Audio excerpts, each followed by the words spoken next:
तो इसमें क्या देखेंगे, चैप्टर 9 इंडियन इकोनॉमिक डेवलपमेंट का रूरल डेवलपमेंट, जिसको कहते हैं ग्रामीण विकास। क्या कहेंगे, रूरल डेवलपमेंट मतलब ग्रामीण विकास, कि गाँव में ऐसी क्या क्या चीजें करी जाती है और क्या क्या चीजें हों जिससे गाँव जो है उसका विकास हो। तो इसमें दो तरीके की चीजें आती है आपके रूरल डेवलपमेंट में, लिंगरिंग और एमर्जिंग। लिंगरिंग को कहा जाता है हिंदी में विलंबी, और इसको एमर्जिंग को कहा जाता है उभरती। ठीक है, दो तरीके की चीजें आ जाती है इसमें, दो तरीके की चीजें आती है, लिंगरिंग चुनौतियां और एमर्जिंग चुनौतियां, जिसको कहते हैं चैलेंजेस, कि हमारे जो रूरल डेवलपमेंट के बीच में कौन कौन सी ऐसी चुनौतियां या फिर चैलेंजेस आ जाते हैं जिसकी वजह से रूरल डेवलपमेंट नहीं हो पाता। तो आप क्या जाते हैं, लिंगरिंग जिसको कहा जाता है विलंबी, और एमर्जिंग जिसको कहा जाता है उभरती चुनौतियां। लिंगरिंग में दो तरीके की आ जाती है आपकी, रूरल क्रेडिट और रूरल मार्केटिंग, जिसको कहते हैं रूरल क्रेडिट मतलब ग्रामीण साख, और रूरल मार्केटिंग जिसको कहते हैं ग्रामीण विपणन कहा जाता है। ठीक है, फिर आ जाते हैं आपकी एमर्जिंग चैलेंजेस में दो आ जाती है आपकी, सस्टेनेबल डेवलपमेंट और ऑर्गेनिक फार्मिंग। सस्टेनेबल डेवलपमेंट का मतलब वही है आपकी धारणीय आजीविका, और आपका वो जाता है ऑर्गेनिक फार्मिंग आ जाता है जैविक विकास। तो अब इसमें देखेंगे, तो भाई लिंगरिंग क्रेडिट जो आती है उसमें जो लिंगरिंग जो है और एक एमर्जिंग, लिंगरिंग में वो चीजें आ जाएंगी जैसे रूरल क्रेडिट, भाई उनको क्रेडिट मिलता है या नहीं मिलता है। अब जैसे काफी सारी चीजें जो गवर्नमेंट के द्वारा भी कराई गई है जिससे लोगों को, जो रूरल के लोगों को क्रेडिट मिले, और भाई क्या क्या मार्केटिंग फैसिलिटीज जो है रूरल की, गांव में किस तरीके की मार्केटिंग फैसिलिटी है, कितनी मार्केटिंग की फैसिलिटी है कि वो अपना अच्छे से ट्रांसपोर्टेशन वगैरह कर पा रही है नहीं कर पा रही है। अब इसमें और एमर्जिंग चैलेंज में सस्टेनेबल डेवलपमेंट ऑर्गेनिक फार्मिंग आ जाती है। सस्टेनेबल डेवलपमेंट में हम वो देखेंगे कि जब रूरल में जब डेवलपमेंट कर रहे हैं तो सस्टेन तरीके से कर रहे हैं या नहीं कर रहे हैं। भैया आपको पता है सस्टेन का मतलब क्या होता है, कि हम इस तरीके से डेवलपमेंट करें कि आगे के लिए भी चीजें हों और ज्यादातर व्यर्थ ना करें। ऑर्गेनिक फार्मिंग का मतलब वो है कि हम जो फार्मिंग में केमिकल्स वगैरह की जगह चीज इस्तेमाल करने के बजाय वो चीजें इस्तेमाल करें जिससे हमारी जो केमिकल के अलावा बाकी चीजें इस्तेमाल करें, जैसे नेचुरल चीजें होती हैं, जिससे हमारी जो क्रॉप है उसका प्रोडक्शन भी अच्छा हो और हमारी केमिकल जो फसलें हैं वो बेकार ना हो, मिट्टी भी जो है वो बेकार ना हो। ठीक है, अब इसमें हम पढ़ेंगे rural credit challenges. Rural credit है ये कौन कौन से चैलेंज जो है, कौन कौन सी चुनौतियां जो है फेस करती हैं। चैलेंजेस रूरल क्रेडिट, ये देखो जो है मतलब कौन कौन से चैलेंजेस जो है वो रूरल क्रेडिट फेस करता है। रूरल क्रेडिट जो है कौन कौन से चैलेंजेस जो है वो फेस करता है। अब इसमें आ जाती है एक तो आपकी जो रूरल क्रेडिट है, इससे लोन वगैरह कैसे इसमें चीज आती है। अब भारत में अधिकतर कृषि परिवार छोटे और सीमांत जोतों वाले होते हैं जो केवल जीवन निर्वाह के लिए उत्पादन करते हैं। अब जैसे कि क्या जाते हैं, काफी सारे इस तरीके के फार्मर देखे जाते हैं जो सिर्फ उतनी ही खेती ग्रो करते हैं जितना उनका चला जाए, मतलब कमर्शियल नहीं ग्रो करते जिसमें वो बेचें भी, इस तरीके का कुछ नहीं करते हैं। अब ये हो जाता है कि एक हो जाता है आपका जेस्टेशन पीरियड, जिसको कहते हैं जेस्टेशन गैप हो जाता है जिसमें आप खेती को उगाते हो, उगाने के बाद जब उसको हार्वेस्ट करते हो उसके बीच का जो गैप आ जाता है उसको क्या कहता है, जेस्टेशन गैप कहा जाता है। अब रूरल क्रेडिट, उसमें तीन तरीके से टाइप्स ऑफ रूरल क्रेडिट आ जाता है। एक तो आपका शॉर्ट टर्म, मिड टर्म और एक लॉन्ग टर्म। शॉर्ट टर्म को कहा जाता है अल्पकालीन साख, मिड टर्म को कहा जाता है आपका मध्यकालीन साख, और लॉन्ग टर्म को कहा जाता है दीर्घकालीन साख। शॉर्ट टर्म आपके शॉर्ट टर्म क्रेडिट वो होता है जो 6 से लेके 12 महीने तक होता है, जिसको कहते हैं सिर्फ 1 साल का। जो आपका मिड टर्म क्रेडिट होता है जो कि आपका 1 साल से लेके 5 साल तक का होता है। फिर लॉन्ग टर्म क्रेडिट हो जाता है जो आपका 5 से लेके 20 साल तक का होता है। शॉर्ट टर्म क्रेडिट उन चीजों के लिए लेता है जो भी व्यक्ति उस चीज के लेता है, जैसे कच्चे माल वगैरह खरीद ले, छोटी मोटी चीजें, मतलब ज्यादा चीजें नहीं, मतलब इतनी ज्यादा चीजें नहीं होती और इतनी ज्यादा महंगी नहीं, छोटे मोटे चीजें। फिर आता है आपका मिड टर्म क्रेडिट वो होता है जो 1 से 5 साल तक के लिए होता है। इसमें जैसे मशीनरी वगैरह खरीद ली, उन सब चीजों के लिए जो लोन लिया जाता है वो हो जाता है आपका मध्यकालीन साख, मिड टर्म क्रेडिट। फिर आता है दीर्घकालीन साख जिसको होता है long term credit. Long term credit वो होता है जो आपके 5 से 20 साल तक के लिए होता है, और वो जब लिया जाता है जैसे किसी व्यक्ति को नई जमीन खरीदनी हो, मतलब बहुत ज्यादा जो इसको लोन लेना हो, और जब वो ज्यादा टाइम तक उसको रिकवर ना कर पाए, मतलब बहुत ज्यादा अमाउंट का उसको लोन लेना हो, इस वजह से आ जाती है। अब आ जाते हैं आपके sources of rural credit.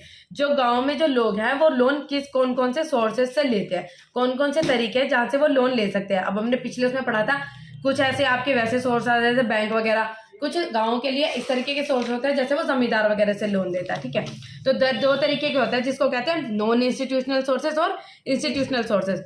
Non institutional को कहते हैं गैर संस्थागत स्रोत, और इंस्टीट्यूशन को कहते हैं संस्थागत स्रोत। नॉन इंस्टीट्यूशनल में आपके वो हो जाते हैं जैसे कि लैंडलॉर्ड्स वगैरह हो गए, जमींदार हो गए, परिवार हो गया, हाँ साहूकार, वो सारी चीजें आ जाती है। और इंस्टीट्यूशनल में हो गए आपके बैंक, कमर्शियल बैंक, SBI वगैरह, ये सारी चीजें आ जाती है जो कि संस्थागत होती हैं। ठीक है, उस तरीके से आ जाती हैं। अब जो आपके जो नॉन इंस्टीट्यूशनल सोर्सेज होते हैं, अगर इससे लोन लिया जाता है तो गांव में अगर देखा जाता है तो पहले क्या होता है, ज्यादा नॉन इंस्टीट्यूशनल सोर्सेज से लोन ज्यादा लेते थे पहले लोग, और अब जो है थोड़ा बहुत कम हो गया है, लेकिन पहले इसी सोर्सेज से ज्यादा लोन लिए जाते थे। लेकिन अब जो है इसकी जो प्रगति थोड़ी सी मतलब यहाँ पे थोड़ा कम होता जा रहा है, और जो इंस्टीट्यूशनल सोर्सेज की तरफ लोग बढ़ते जा रहे हैं। पहले यहाँ पर लोग बहुत कम लोन लेते थे, अब इनकी परसेंटेज जो है थोड़ी बहुत बढ़ती जा रही है, इंस्टीट्यूशनल सोर्सेज की जो परसेंटेज थोड़ी बहुत बढ़ती जा रही है। अब इसमें देखें कि जो इंस्टीट्यूशनल सोर्सेज थे, कौन कौन से ऐसे इंस्टीट्यूशनल सोर्सेज है जहाँ से लोग लोन लेते हैं। पहला जाता है आपका सहकारी साख समिति, जिसको कहते हैं कोऑपरेटिव क्रेडिट सोसाइटी। दूसरा आ जाता है आपका स्टेट बैंक ऑफ इंडिया तथा अन्य व्यापारी बैंक, जिसको कहते हैं State Bank of India and the commercial bank. Third आ जाता है आपका regional rural credit and land development bank, जिसको कहते हैं क्षेत्रीय ग्रामीण बैंक तथा भूमि विकास बैंक। फोर्थ आ जाता है आपका नबार्ड, जिसको कहा जाता है English national bank for agriculture and rural development. अब आ जाते हैं आपके क्रेडिट कॉर्पोरेशन बैंक, जो corporation credit societies. Corporation credit societies वो होते थे जिसमें कॉर्पोरेट करते हैं, जो आपके खुद के किसान आ जाते हैं ना, वो कॉर्पोरेट सोसाइटीज जो है वो फॉर्म करते हैं, जिसमें एक दूसरे की हेल्प किए जाते हैं, ज्यादातर इंटरेस्ट चार्ज नहीं किए जाते। इस तरह की कॉर्पोरेटिव सोसाइटीज जो है वो बनाई जाती है, और इसमें ज्यादातर इंटरेस्ट चार्ज नहीं किया जाता, और गाँव में लोग इससे लोन लेते हैं और सही भी रहता है ये लोन के लिए। और जैसे सिक्योरिटीज वगैरह ज्यादा नहीं रखनी पड़ती, जैसे बैंकों से लोन लेते हैं तो उसमें कुछ ना कुछ सिक्योरिटीज वगैरह रखनी पड़ती है। फिर आ जाता है आपका state Bank of India. State Bank of India और अन्य व्यापारिक बैंक, जिसको कहते हैं स्टेट बैंक ऑफ इंडिया, अन्य व्यापारिक बैंक, कॉमर्शियल बैंक। ये कॉमर्शियल बैंक जो थे इसी हिसाब से स्टेब्लिश किए गए थे, जैसे कि रूरल लोगों को, जो गांव के लोग हैं उनको लोन प्रोवाइड करवा सके। लेकिन अब ये पहले गांव के लिए उपलब्ध कराए गए थे कि गांव में बैंक्स प्रोवाइड करते हैं ताकि गांव के लोगों को लोन दे, लेकिन अब ये काफी सारी अन्य चीजों में भी ये हेल्प करते हैं। अब आ जाते हैं आपके क्षेत्रीय ग्रामीण बैंक। क्षेत्रीय ग्रामीण बैंक और तथा भूमि विकास बैंक, रूरल कहते हैं रीजनल रूरल डेवलपमेंट और लैंड डेवलपमेंट बैंक। ये आपके हो जाते हैं जैसे किसी क्षेत्र में होते हैं, जैसे क्षेत्र में जैसे स्पेसिफिक होते हैं तो वहां पर ये लोन प्रोवाइड कराते हैं।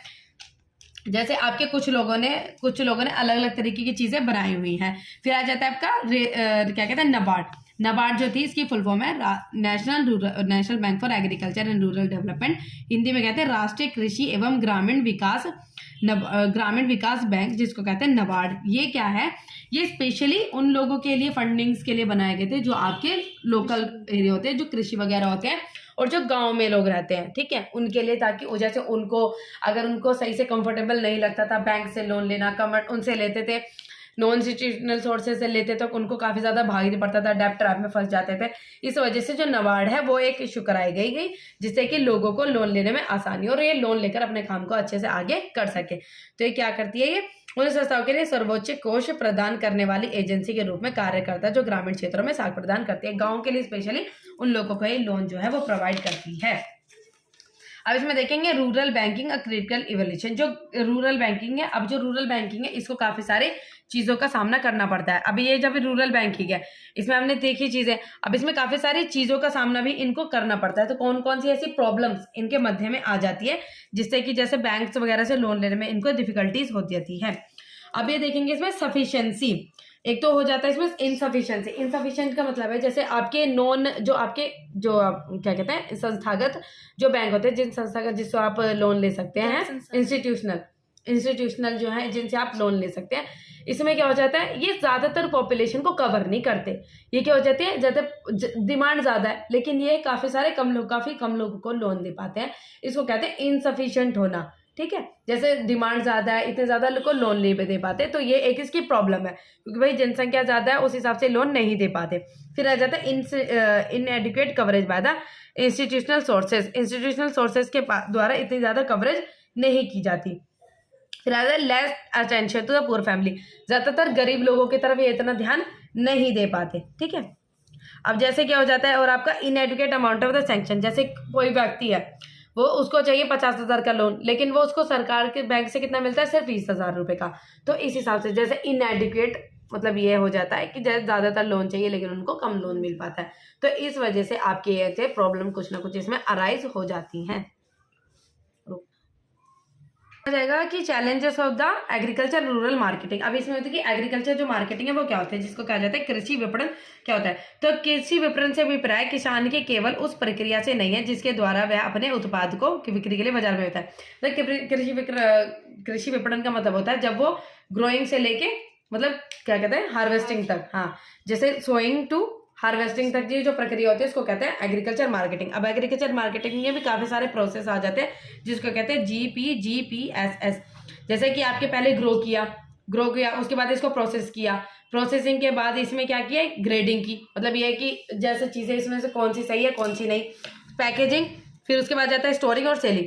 देखो ग्रोइंग में जब हम चीजों को ग्रो करना शुरू करते हैं, प्रोसेसिंग में जब बीज का पूरा प्रोसेस होता है, ग्रेडिंग में इसमें वो चीजें देखते हैं कि भाई कौन सी चीज सही आ रही है कौन सी नहीं आती, पैकेजिंग में उन चीजों को पैक करके दिया जाता है। तो फिर उसके बाद स्टोरिंग में जो चीजें निकालनी होती है वो रख दो और जो चीजें अभी इस्तेमाल करने के लिए उसको स्टोर करके रख देते हैं। सेलिंग में इन चीजों को बेचा जाता है, ठीक है, ये आ जाती है आपकी एग्रीकल्चर मार्केटिंग में।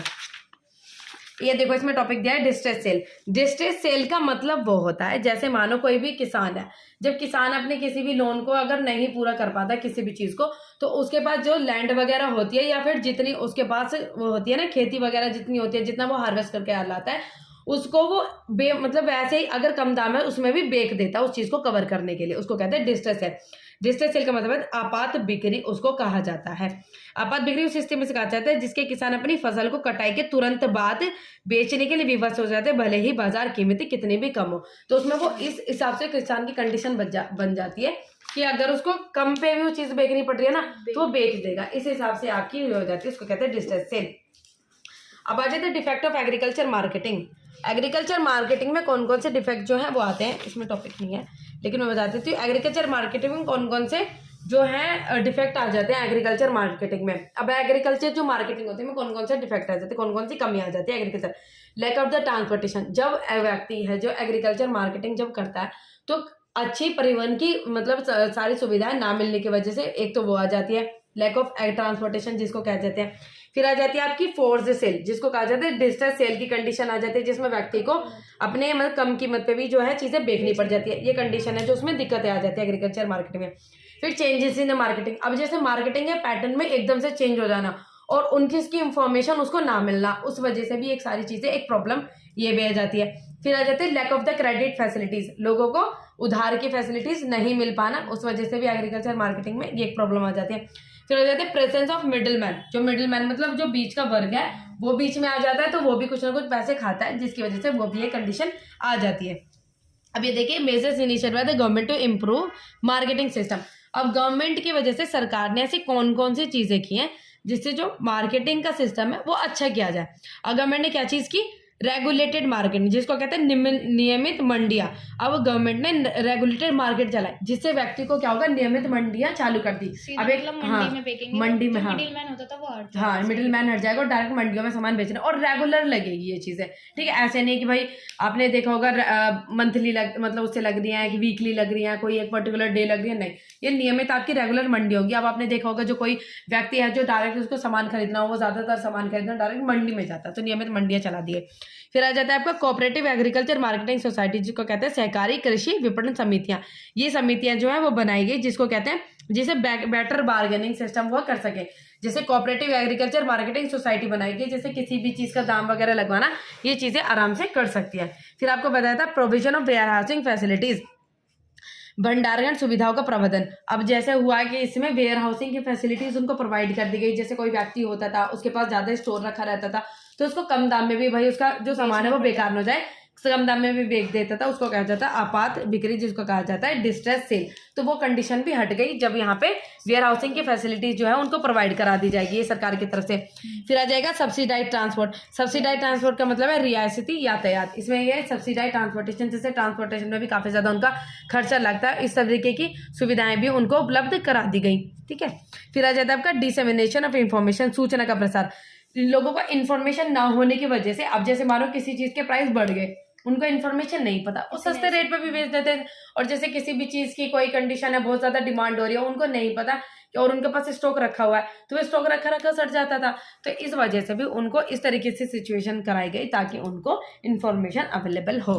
फिर आ जाता है आपका MSP, minimum support price. Minimum support मतलब न्यूनतम समर्थन कीमत जो है वो फिक्स की गई, जिससे जैसे आपने देखा होगा कि इस दर से नीचे का भाई प्राइजेस नहीं आप दे सकते, ठीक है। अब पहले क्या होता था कि जो उनसे सामान खरीदने आते थे वो कम रेट पे भी बेचारों के उनके जो गेहूँ होते थे, जो चीज़ें होती थी उनके ले जाते थे, लेकिन सरकार ने एक MSP रेट जो है वो डिसाइड कर दिया कि इस रेट से कम तुम गेहूँ या अपने कोई भी चीज़ें नहीं बेचोगे, और इस रेट पे कोई ले रहा है तो ठीक है, नहीं ले रहा तो कोई बात नहीं। और MSP से अगर कोई नहीं लेता है तो उसको बाद में जो गवर्नमेंट है वो खरीद लेते हैं, जिसको गवर्नमेंट जब कोई भी इस तरीके की कंडीशन आ जाती है उसमें सेल कर देती है, ठीक है। तो ये उनकी चीज़ें हो गई। फिर आ जाता है आपका alternative marketing channels, a ray of hope. अब जैसे कोई व्यक्ति है, अगर वो मार्केटिंग के अलावा कोई और चीज़ ग्रो करना चाहे तो कौन कौन से ऐसे अल्टरनेटिव सोर्सेस है जिसको कहते हैं वैकल्पिक विपणन, वैकल्पिक विपणन माध्यम, ऐसे कौन कौन से जिसके अलावा वो मार्केटिंग के अलावा भी काफ़ी सारी चीज़ें कर सकता है।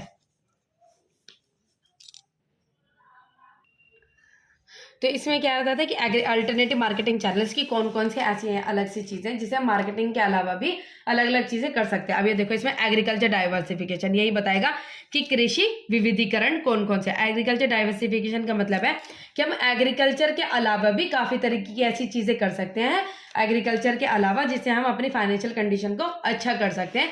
और इससे क्या होगा कि हमारे जो रिस्क के चांसेस होते हैं वो कम हो जाते हैं। उसमें दो चीज़ें आती हैं, फसल उत्पादन के विविधीकरण जिसको कहते हैं डाइवर्सिफिकेशन ऑफ क्रॉप प्रोडक्शन। एक तो हम एग्रीकल्चर डाइवर्सिफिकेशन में, या तो हम डाइवर्सिफिकेशन किस में कर सकते हैं, क्रॉप प्रोडक्शन में, मतलब एक से ज्यादा क्रॉप उगा के, जैसे एक क्रॉप तो उगा ही रहे थे, अब उससे ज्यादा क्रॉप उगा के। उसमें क्या होगा, अगर एग्रीकल्चर डाइवर्सिफिकेशन होगा तो इससे जैसे एक पर्सन सिंगल क्रॉपिंग कर रहा था, अब एक किसी भी चीज की जो रेट है वो घट जाते हैं, लेकिन उसने दूसरी तो क्रॉप उगाई थी, उसमें क्या होगा, उसको ज्यादा फायदा हो जाएगा। और एक होता है रिस्क, जैसे अगर एक फसल अच्छी नहीं हुई तो दूसरी अच्छी होगी, तो वहां पे उसको जो रिस्क था वो उसका कवर हो जाएगा। उसका मतलब ये है कि कोई भी डर हो सकता है भाई, एक ही अगर फसल के ऊपर डिपेंड रहे तो दूसरी फसल उसको लाभ दे देगी। फिर आ जाता है आपका diversification of the production activity employment, उत्पादन गतिविधि रोजगार के विविधीकरण। अब इसमें आपकी वो चीज़ें हो जाती है जैसे कि आपने हॉर्टिकल्चर चीज़ें खोल ली, डेयरी फार्मिंग खोल ली, फिशरीज खोल ली, ये वाली सारी चीज़ें इसमें आ जाती है। जैसे कि आप अपने डाइवर्सिफिकेशन प्रोडक्शन एक्टिविटी, जो एक्टिविटीज़ को ही आप डाइवर्सिफाई करते हो, इसमें हमने क्रॉप को डाइवर्सिफाई किया, ठीक है, और इसमें हमने एक्टिविटीज को डाइवर्सिफाई किया। अब इसमें देखें emergency challenges of rural development. अब जो इन चीज़ों में कौन कौन से चैलेंजेस जो हैं आते हैं, हमारे कौन कौन से चैलेंजेस आते हैं, अब इसमें देखेंगे। एम्प्लॉयमेंट आउटसाइड एग्रीकल्चर, एग्रीकल्चर के बाहर कौन कौन सी चीज़ें आ जाती है। जैसे अगर हम एग्रीकल्चर के अलावा कोई और अगर हम काम करना चाहे, किसी और चीज़ में रोजगार चाहते हैं, तो कौन कौन सी ऐसी चीज़ें आ जाती हैं।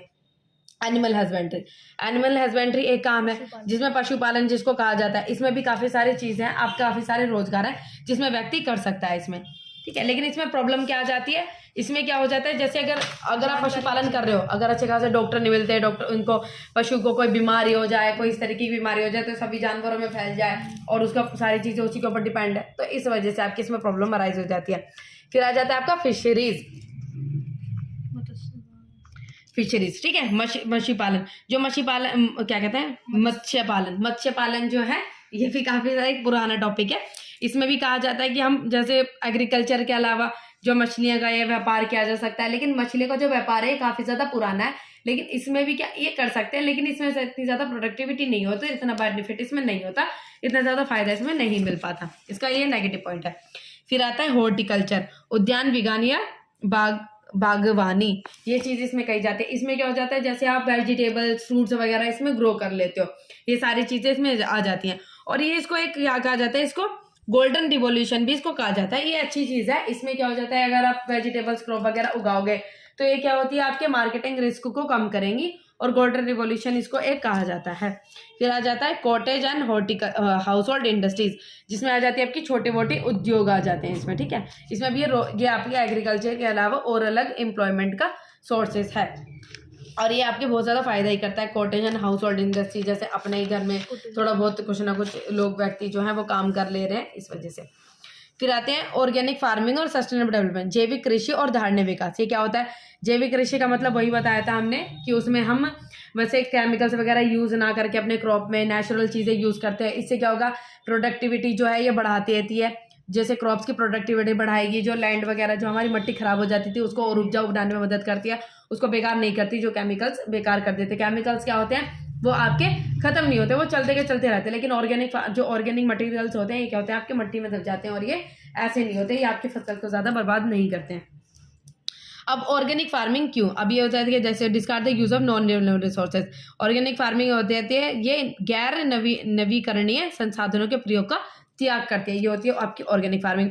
इन्वायरमेंट फ्रेंडली होती है, पर्यावरण जो है क्या कहते हैं, पर्यावरण मैत्रिक होती है, इन्वायरमेंट फ्रेंडली, ये हमारे पर्यावरण को शुद्ध बनाकर रखती है और मिट्टी को और खेती को बचा कर रखती है। सस्टेन सॉइल फर्टिलिटी, ये बताया था आपको, जो मृदा की जो उपजाऊपन जो है उसको बचा कर रखती है, ठीक है, जो मृदा का जो फर्टिलिटी लेवल है उसको बचा कर रखती है। जैसे केमिकल्स वगैरह हम रेगुलरली यूज करते रहते हैं, जो मिट्टी हमारी वो बेकार हो जाती है, और अगर हम उसको रेगुलरली यूज करते रहते हैं तो हमारी इतनी ज्यादा वो प्रोडक्टिविटी नहीं देती। फिर आते हैं इसमें हेल्थियर एंड टेस्टियर फूड, जो फूड्स वगैरह इसके द्वारा उगाए जाते हैं वो काफी ज्यादा टेस्टी रहते हैं। अब जैसे केमिकल्स वगैरह उगाकर लोग क्या कर देते हैं, क्रॉप को पहले जल्दी ग्रो कर लेते हैं, कच्ची सब्जियां भी जल्दी टाइम से पहले हो जाती है, तो उसमें क्या हो जाता है, जो मतलब इतनी ज्यादा वो टेस्टी चीजें नहीं लगती, केमिकल से बनी होती है। अब ये क्या होता है, इनके ज्यादातर फूड टेस्टी और हेल्थियर होते हैं। इनएक्सपेंसिव टेक्नोलॉजी, वो चीज़ें आपकी काफ़ी ज़्यादा महंगी रहती है और ये सारी चीज़ें बहुत ज़्यादा सस्ती रहती हैं।